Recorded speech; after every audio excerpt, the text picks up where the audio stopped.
las tres posibilidades que se pueden dar en el movimiento de proyectiles, es decir, los tres tipos de movimiento de proyectiles. El primero es el movimiento por elevación. El proyectil sube y luego baja. Movimiento parabólico por elevación.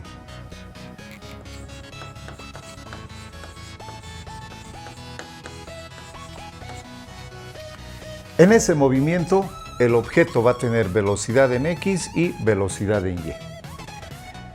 La segunda situación que se puede presentar es el movimiento horizontal, como en este caso, donde el proyectil simplemente se proyecta hacia abajo, no sube absolutamente nada. Y finalmente tenemos el movimiento por depresión, donde el ángulo de disparo está debajo de la horizontal. Me refiero a este caso. Entonces, tenemos un movimiento parabólico por elevación, tenemos el movimiento parabólico horizontal y tenemos el movimiento parabólico con un ángulo hacia abajo del eje X o llamado por depresión. Esas son las tres situaciones posibles en el movimiento parabólico. En este video veremos las características del movimiento de proyectiles y sus propiedades matemáticas. Para eso, permítanme compartirles la siguiente situación. Desde una cierta altura, se dispara un proyectil con una velocidad inicial v sub 0 y un ángulo de elevación θ. La trayectoria que va a seguir este objeto, evidentemente va a ser una trayectoria parabólica. Pero hay que tomar en cuenta que esa trayectoria se la va a realizar en dos dimensiones. Por eso, para el estudio del movimiento de proyectiles, nosotros utilizamos el llamado principio de superposición, es decir, la suma de movimientos. Si inicialmente nosotros nos ubicamos en el suelo, vamos a observar una trayectoria seguida por el proyectil. Pero si nos ubicamos de frente de la trayectoria, vamos a observar otro tipo de movimiento. Vayamos al caso. Este observador que está aquí en el suelo va a observar al proyectil partir de este punto y avanzar de manera rectilínea hasta llegar a este punto donde colapsa. En cambio, esta otra persona va a observar el proyectil subir hasta un cierto punto y luego bajar hasta el punto donde colapsa su movimiento. Para estudiar este tipo de movimiento, Galileo Galilei propuso el principio de superposición, es decir, la suma de un movimiento horizontal con la suma de un movimiento vertical. Evidentemente también se dio cuenta de que en el eje X no va a haber aceleración. En el eje horizontal, en esta dirección, la aceleración va a ser cero. Es decir, la aceleración en el eje X, su aceleración va a ser cero. En cambio, en la aceleración vertical o en la dirección vertical, la aceleración en el eje Y va a ser igual a la gravedad. Y si nosotros nos damos cuenta y todo lo estudiamos a través de un sistema de referencia vertical para el eje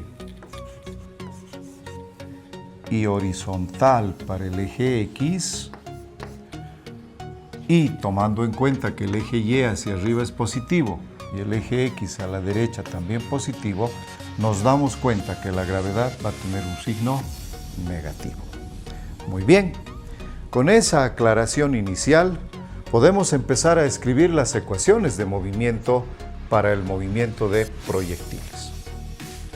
En el eje Y vamos a tener entonces las ecuaciones del movimiento vertical. Posición final en Y es igual a la posición inicial en Y más la velocidad inicial en Y por el tiempo menos un medio de la gravedad tiempo al cuadrado. Y para la velocidad, velocidad final en y es igual a la velocidad inicial en y menos la gravedad por el tiempo.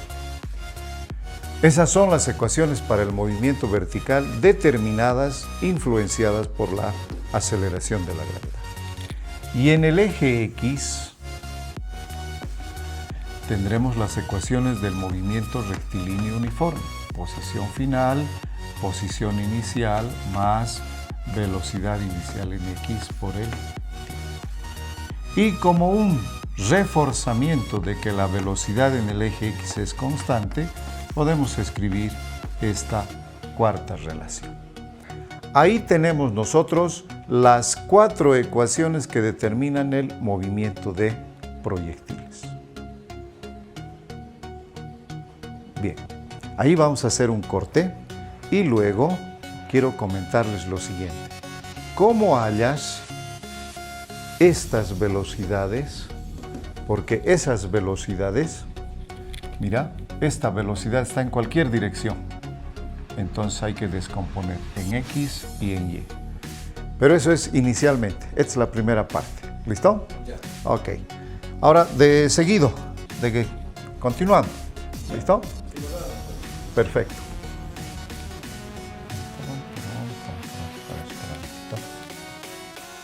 ¿Dónde me voy a estar? Ya.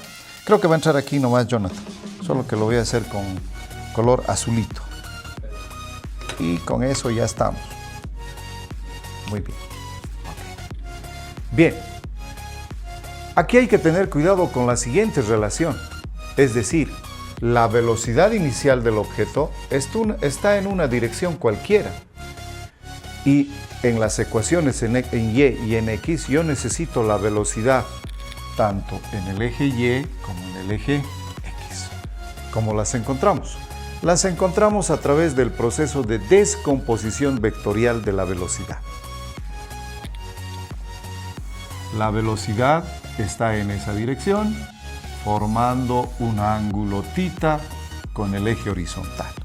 Entonces, nosotros tenemos que descomponer esta velocidad. Esta será la componente de la velocidad en el eje X y este otro vector será la componente de la velocidad en el eje Y. ¿Cómo los encontramos? Recurriendo a las dos funciones trigonométricas básicas, seno y coseno. ¿Pero por qué puedo usar seno y coseno? Porque el triángulo que se ha formado aquí no es un triángulo cualquiera, es un triángulo rectángulo. Entonces, escribiendo la función seno de θ, cateto opuesto, velocidad inicial en Y sobre la hipotenusa, velocidad inicial, yo puedo sacar que la velocidad inicial en Y va a ser la velocidad inicial multiplicado por el seno del ángulo. Y recurriendo a la relación coseno del ángulo θ, cateto adyacente sobre la hipotenusa, yo puedo sacar que la velocidad inicial en X es igual a la velocidad inicial multiplicada por el coseno del ángulo.